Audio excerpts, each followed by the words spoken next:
Ada seorang wali mastur yang bernama Mama Ateng. Wali mastur.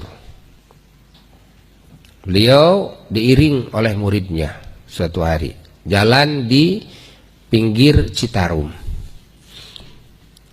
Ketika sampai ke Tajug, Tajug itu tempat sholat di pinggir Citarum, namanya Tajug. Sampai tempat itu, Mama Ateng melihat ada bangkai domba di pinggir Citarum itu. Ini bau nih bangkai domba. Lalu menyuruh kepada muridnya, ambil. Hanya diambil. Lalu menyuruh muridnya bikin ngumpulin kayu bakar.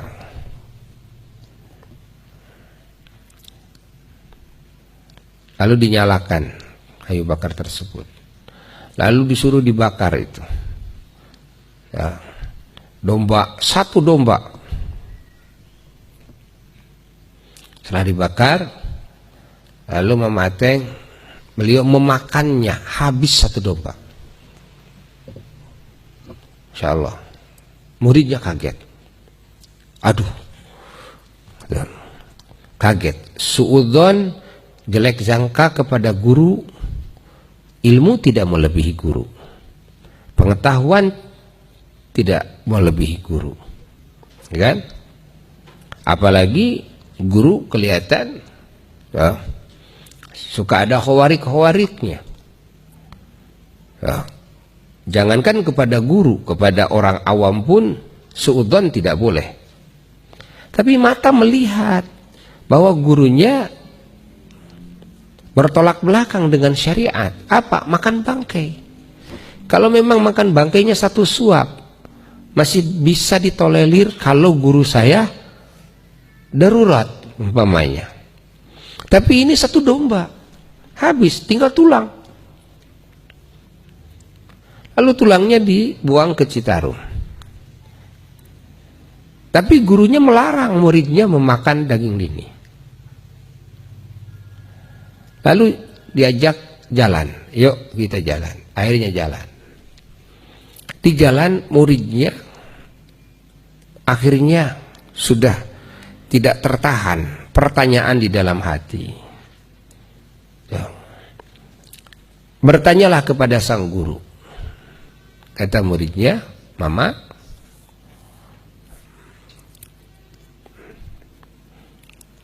bagaimana Mama memakan bangkai?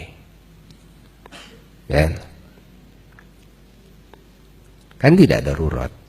Kan satu domba kan habis. Gurunya kasihan kepada muridnya, karena muridnya tetap tidak bisa sembuh pertanyaan dalam hatinya. Kan?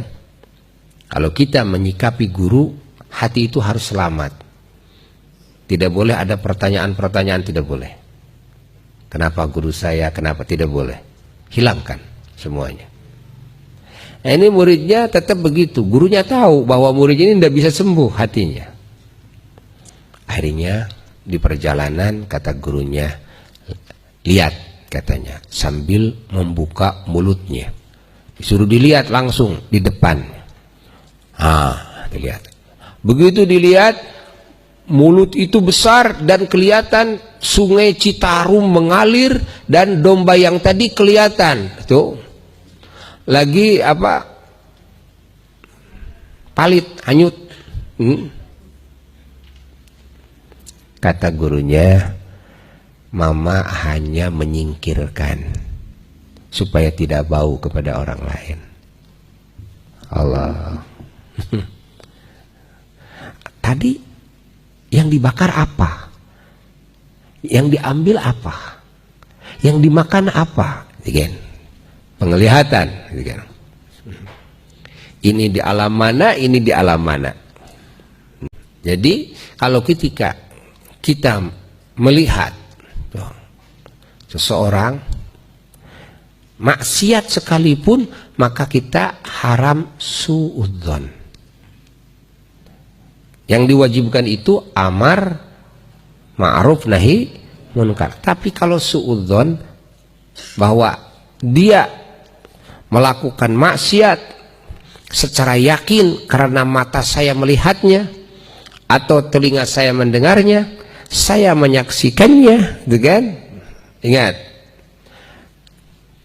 ini belum tentu sesuai dengan hakikat yang dilihat olehnya, hakikat yang dirasa olehnya, hakikat yang didengar olehnya. Karena terjadi karomah tuh, bisa menutupi pandangan orang lain, pendengaran orang lain.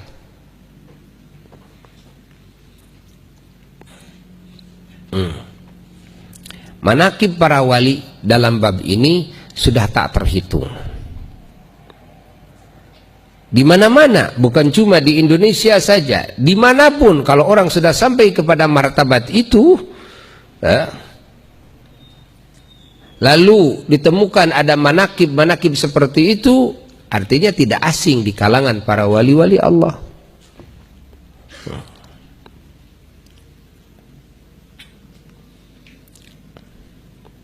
Makanya kalau kita melihat seseorang seolah menyimpang dari syarak, kewajiban kita satu, baik sangka. Kedua, amar ma'ruf nahi munkar. Yang ketiga, berdoa kepada Allah minta taufik dan hidayah untuk kita dan untuk dia. Keempat, meminta ampun kepada Allah untuk kita dan untuk dia. Tapi tidak meyakini di hati bahwa dia hakikatnya memang melakukan maksiat. Kan? Tidak.